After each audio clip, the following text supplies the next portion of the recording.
so I got to a point where I knew that Christianity was definitely false. I was pretty convinced that the Trinity was kind of just like a made up. It was a lie. It's a contradiction.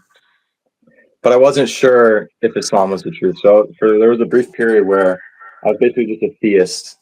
I didn't believe in any sort of religion, right?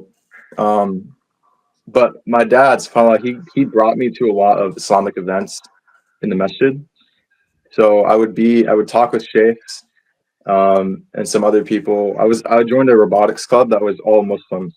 So I was really into robotics at the time, and they had one at the masjid, and everybody there was Muslim except for me.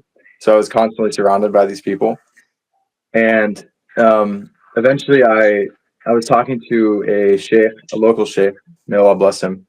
He showed me one of the hadith and how we have like the chain of narration, and the chain of narration was a very big thing for me because in Christianity you have the books of the Bible which are very disconnected from how we receive them. So you have this gap between when the Gospels were written and then when we start having manuscripts. There's like 200 years that are gapped, and no one really knows what happened between those years. So it's sort of like a broken chain, right? Like in Islam, it'd be like a weak chain. But so what I wanted to see, I wanted to ask the Sheikh if there was a chain that we could trace back, like from our time all the way to the Prophet, sallallahu alaihi wasallam, right?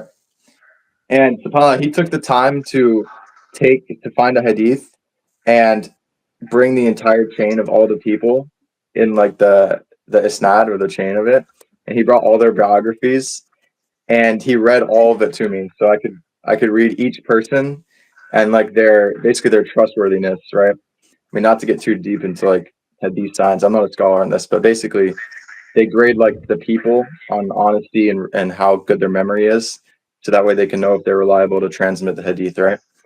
And subhanAllah, he showed me each person and how each person was honest and memorable and what they were known for in their community, what their names were, who their students were, who their teachers were.